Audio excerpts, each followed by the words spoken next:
महराज मलिक का जो रवैया है वो आपको ठीक नहीं लगा, उनके कॉन्स्टिट्यूंसी में काम नहीं हो रहे हैं। मतलब सब पहले से मुझे एक शिकवा है, मैंने पहले भी एक बार वीडियो में कहा था कि वो उसमें क्या होश में वो क्या जोश में जल्द आ जाते हैं। सियासत में जोश नहीं काम करती है, यहाँ पे होश।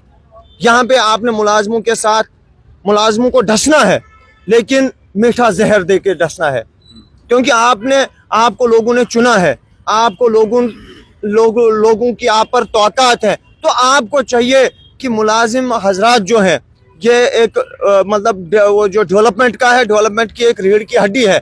अगर हम इस हड्डी को ही तोड़ देंगे तो डेवलपमेंट हमारी कहाँ से होगी। मुलाजमों में क्या डर खौफ है महराज मलिक का? मुलाजमों के अंदर तो डर खौफ है ही उसका, क्योंकि अगर हम गलत करेंगे तो महराज हमें मत डटालेगा या महराज के बंदे मत हमें डटालेंगे। काम अच्छे से हो रहा है कॉन्स्टिट्यूंसी में महराज की, देखिए वो फायदा हो रहा है, हमने बोलने में डरना नहीं चाहिए। नहीं, मैं जनाब मुझे किसी के साथ रिश्तेदारी नहीं, मुझे किसी के साथ झगड़ा नहीं, मैं तो सच ही बोलता हूँ। मैं जब भी बोलता हूँ, क्योंकि मैं हूँ एक फ्री इंसान।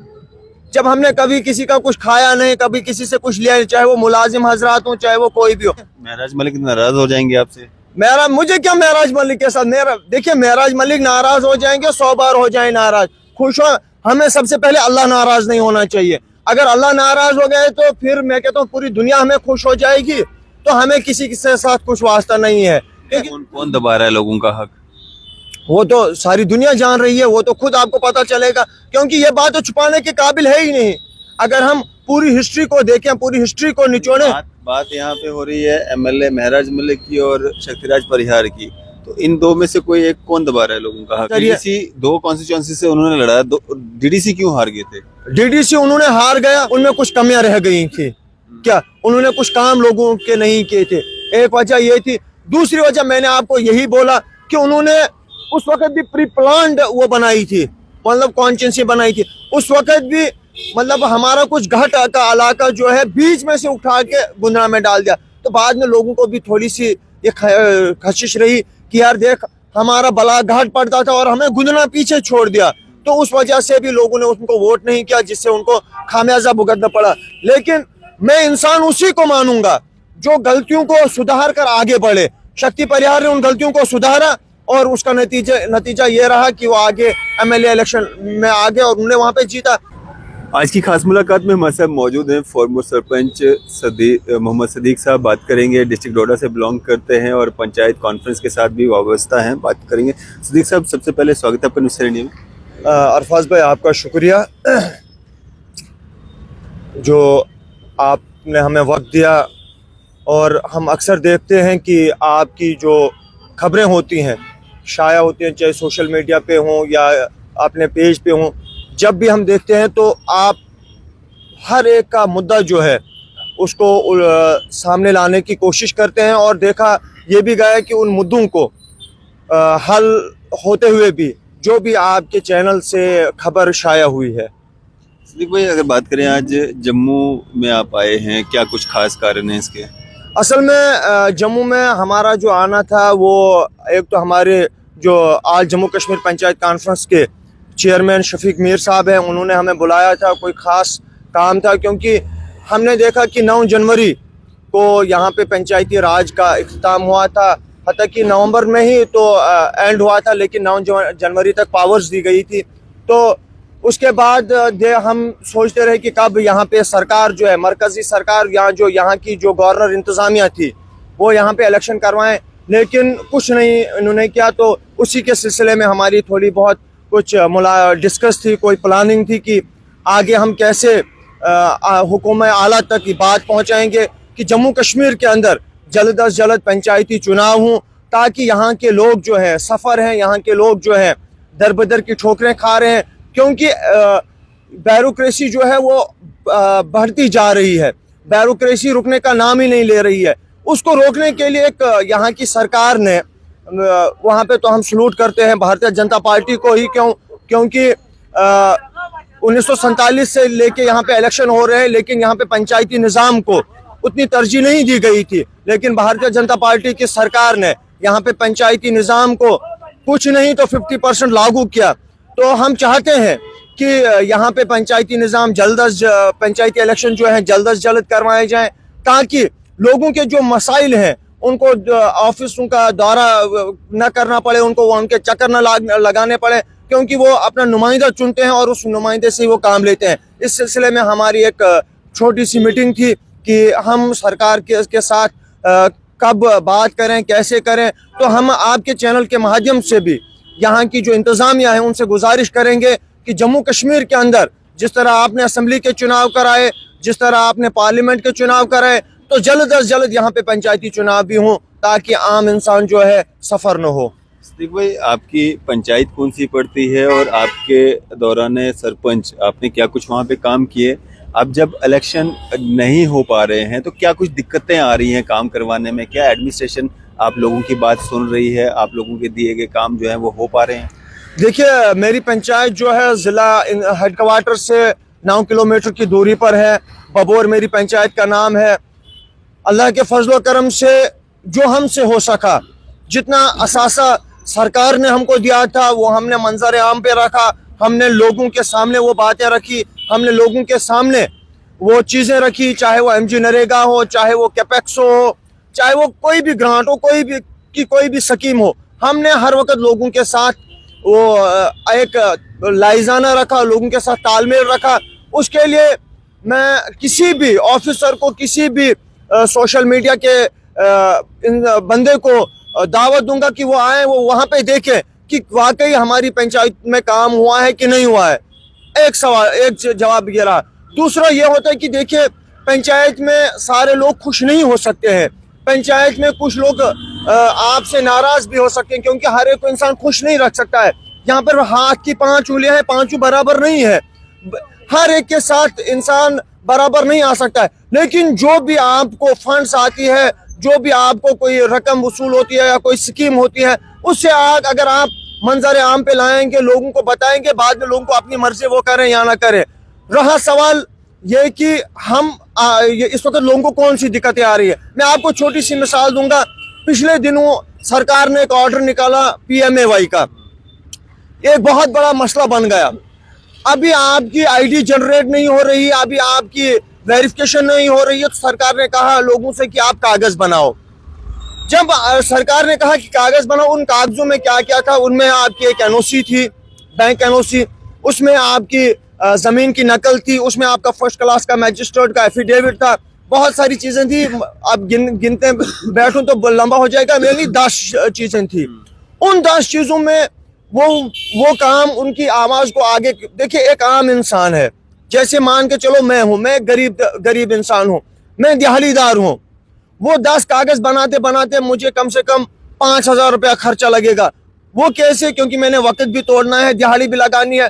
उसको बात करने के लिए, वो काम करने के लिए क्या होता था, गांव में एक वार्ड मेंबर होता था, एक सरपंच होता था जो वो सारी चीजें करता।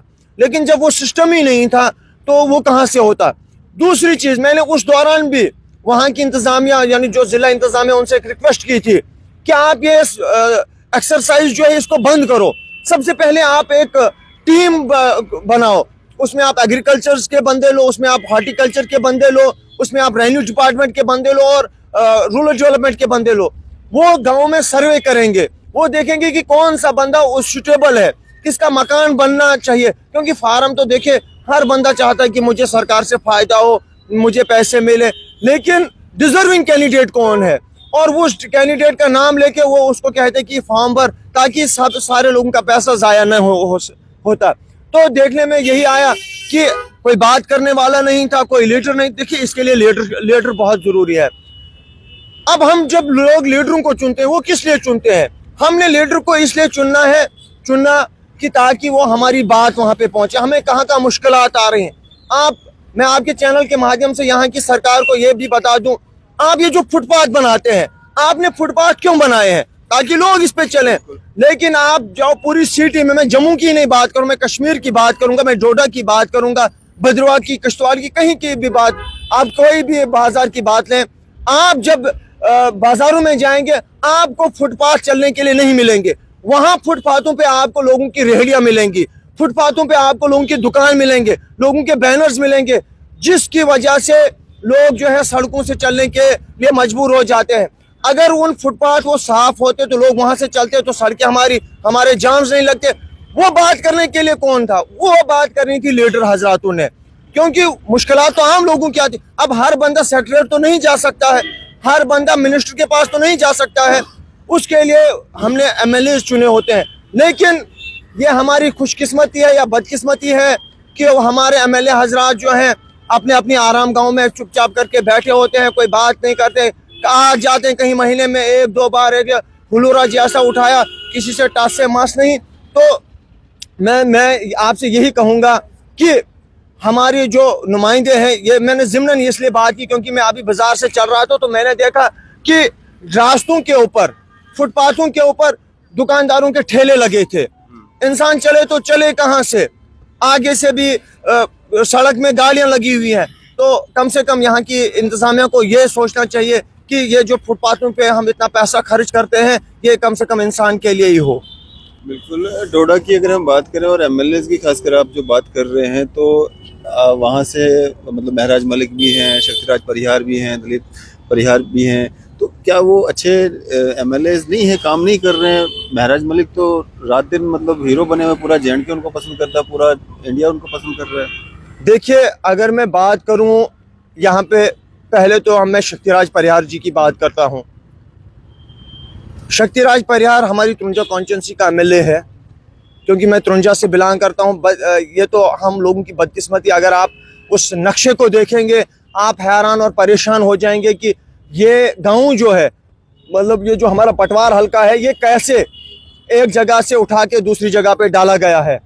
तो बहुत ज़्यादा फाइट हमने की थी, क्योंकि उस टाइम यहाँ पे गवर्नर राज था, तो चलनी तो उसी की चलती, जिसकी लाठी होती है बहस भी उसी की होती है। मतलब आप मान के चलो कि ये प्लेट है, प्लेट के बीच में से हमें उठा के दूसरे कोने में डाल दिया है। तो उस लिहाज से तुरंजा कॉन्स्टिट्यूंसी का MLA वहाँ पे शक्तिराज परिहार जी है। जबरदस्ती आपको वहाँ जोड़ दिया गया? जबरदस्ती। मैंने कहा अरफाज भाई, आप नक्शा देख लीजिएगा और आप परेशान हो जाएंगे। और चलो वो तो एक अलग मुद्दा है, अलग टॉपिक है, लेकिन जो बात आपने की, देखिए जब भी आप कहीं पे आप लीडर्स हो, तो जब आप काम करोगे तो आपने इंतजामिया के साथ मिलजुल के काम करना है। इंतजामिया में इस वक्त तो यहाँ पे यूटी है, इस वक्त तो MLAs के पास उतनी पावर्स तो है नहीं। इनको तो खाली, हमारे कश्मीरी में एक कहावत है लोयले दस्तार, इनको खाली वो लोयले दस्तार बनाया गया है। जितने भी यहाँ पे वो जो फंडिंग है या कोई प्लानिंग है या कुछ भी है, वो यहाँ की इंतजामिया के पास होता है, यहाँ की ब्यूरोक्रेसी के पास हो, चाहे वो DC हो, चाहे वो तहसीलदार हो, चाहे वो BDO हो। MLAs पावरलेस हैं मेरे लिहाज से तो पावरलेस है। जब MLAs, देखिए एक चीज है, जब आप प्लान बनाते हैं तो सबसे पहले वहां पे एक जो लोगों का चुना हुआ नुमाइंदा होता है, उससे राय ली जाती है कि ये काम जो है ये करना है कि नहीं करना है। मैं बात कर रहा था शक्तिराज परिहार की, मैं भी वही अधूरी रह गई थी बात। मैं बात कर रहा था शक्तिराज परिहार की। देखिए, शक्तिराज परिहार जी आ गए इलाके में, लोगों ने वोट दिया, जीत गए। अगर उन्होंने अच्छे काम किए थे तो तभी लोगों ने उनको दूसरी बार भी जिताया था, लेकिन उसका एक कारण और हो गया था। बीच में DDC इलेक्शन भी आए थे, वो क्यों हार गए थे? 2 जगह से मैं आप सारी बात वहीं पे पहुंचेगी। इसके 2 नताइज हो गए। यहाँ की जनता जब इलेक्शन पे वोट डालने जाती है, देखिए इलेक्शन जो था वो डेवलपमेंट पे था। आपने वोट करना है बिजली को, आपने वोट करना है पानी को, आपने वोट करना है सड़कों को, आपने वोट करना है यानी जो डेवलपमेंट, जो आपकी रोजमर्रा जिंदगी की डेवलपमेंट हो। लेकिन आज के दौर में बदकिस्मती, हम इतने पढ़े लिखे बन गए हैं, हम इतने एजुकेटेड लोग हैं, हम जब वोट देने जाते हैं हम ये देखते हैं ये हिंदू है कि मुसलमान है। हम सबसे मेन चीज इस वक्त यही है।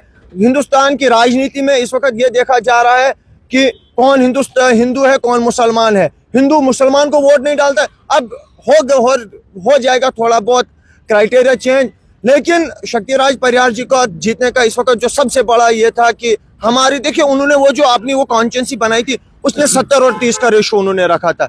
70% उसमें हिंदूज थे और 30% उसमें हिंदू थे, जो बुंजा मुसलमान थे। जो बुंजा सीट उन्होंने बनाई थी उसमें 70% मुस्लिम थे, 30% हिंदूज थे।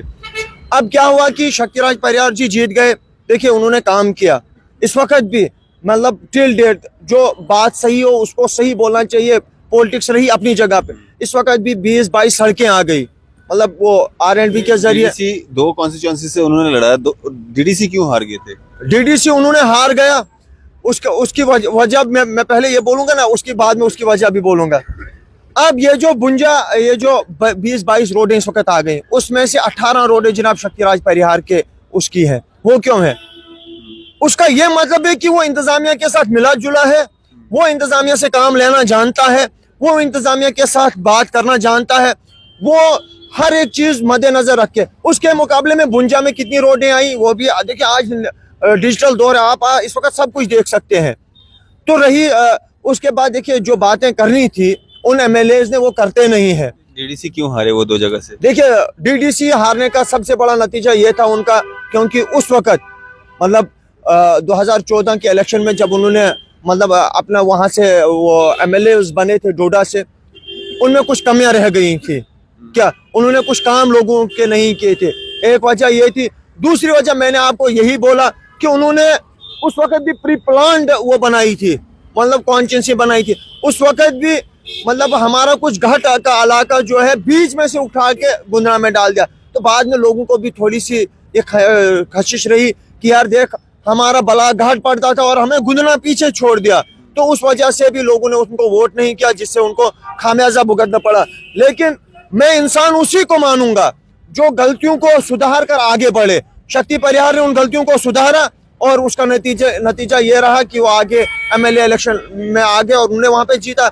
अब शक्तिराज जी से हमारी भी यही गुजारिश रहेगी कि खुदारा दिल्ली और जम्मू को छोड़कर, दिल्ली के कंपेनिंग में आपको कुछ नहीं मिलेगा। आप आइए, अपनी कॉन्स्टिट्यूंसी के लोगों से मिलिए, अपनी कॉन्स्टिट्यूंसी के लोगों को संभालिए और वहां की कॉन्स्टिट्यूंसी के लोगों को आप थोड़ा सा हेल्प कीजिए। वहां पे देखिए वो जो सफर लोग हो रहे हैं, तो उसमें आप अपना योगदान दीजिए। महराज मलिक का जो रवैया है वो आपको ठीक नहीं लगा? उनके कॉन्स्टिट्यूंसी में काम नहीं हो रहे हैं? देखिए, महराज मलिक से जब जैसे हम बात करेंगे, महराज मलिक तो हमारे बहुत पुराने यार खास भी रह चुके हैं, यानी इकट्ठे हुआ करते थे, यार दोस्त थे। तो मुझे महराज के साथ एक ही गिला है। कितने साल से जानते हो महराज को? मैं तकरीबन कोई 15-16 सालों से, यानी बहुत पुराना ले जाना हमारा रहा है, 2009-10 से। अच्छा, हाँ, मतलब उनकी जितनी भी सियासत है आप सब उनके साथ साथ में रहे हो, मतलब जानते हम उनके साथ रहे, वो हमारे साथ रहे। असल में हम दोनों एक ही थाली के चटे बटे थे पहले। अच्छा। तो लेकिन मुझे उनके साथ बचपन मतलब सब पहले से मुझे एक शिकवा है। मैंने पहले भी एक बार वीडियो में कहा था कि वो उसमें क्या होश में, वो क्या जोश में जल्द आ जाते हैं। सियासत में जोश नहीं काम करती है, यहाँ पे होश। यहाँ पे आपने मुलाजमों के साथ मुलाजमों को डसना है, लेकिन मीठा जहर दे के डसना है, क्योंकि आपको लोगों ने चुना है, आपको लोगों की आप पर तौकात है। तो आपको चाहिए कि मुलाजिम हजरात जो हैं, ये एक मतलब वो जो डेवलपमेंट का है, डेवलपमेंट की एक रीढ़ की हड्डी है। अगर हम इस हड्डी को ही तोड़ देंगे तो डेवलपमेंट हमारी कहाँ से होगी? अभी क्या सिचुएशन है उस कॉन्स्टिट्यूंसी की, वहाँ के मुलाजमों की? देखिए, वहाँ के मुलाजिम बेहतर वहाँ के ही जाने, क्योंकि मैं तुरंजा में रहता हूँ, वो बुंजा में रहते हैं। रहना एक अलग चीज है, मतलब डिपार्टमेंट क्या कुछ सोच रखता है महराज मलिक के प्रति? देखिए, वो इंशाल्लाह 31 मार्च के बाद हमें पता चलेगा कि 31 मार्च के बाद वहाँ पे क्या होगा, क्योंकि 31 मार्च को ही पूरा वो जो हमारा वो प्लान जो है वो आता है, पूरा वो सिस्टम आएगा 31 मार्च के बाद ही। मुलाजमों में क्या डर खौफ है महराज मलिक का? मुलाजमों के अंदर तो डर खौफ है ही उसका, क्योंकि अगर हम गलत करेंगे तो महराज हमें मत डटालेगा या महराज के बंदे मत हमें डटालेंगे। काम अच्छे से हो रहा है कॉन्स्टिट्यूंसी में महराज की? देखिए, लोगों को फायदा हो रहा है? इस चीज पे तो नजरसानी करनी पड़ेगी, क्योंकि अभी तो नजर ने हमने बोलने में डरना नहीं चाहिए। नहीं, मैं जनाब, मुझे किसी के साथ रिश्तेदारी नहीं, मुझे किसी के साथ झगड़ा नहीं, मैं तो सच ही बोलता हूँ। मैं जब भी बोलता हूँ, क्योंकि मैं हूँ एक फ्री इंसान। जब हमने कभी किसी का कुछ खाया नहीं, कभी किसी से कुछ लिया नहीं, चाहे वो मुलाजिम हजरात हो, चाहे वो कोई भी हो, हमने आज तक किसी काम हो रहे हैं लोगों के, वहाँ के लोगों के, बुंजा कॉन्स्टिट्यूंसी के लोगों के। देखिए, ये अगर मैं बोलूं कि हो रहे हैं, कल अगर उन लोगों के काम नहीं हुए होंगे, वो बोलेंगे कि सदीक ने मीडिया में आके ये बोला, लोगों को गुमराह किया। अगर मैं बोलूंगा नहीं हो रहे हैं, तो लोग ये कहेंगे कि नहीं जनाब, हमारे काम ही नहीं हो रहे हैं। महराज मलिक नाराज हो जाएंगे आपसे?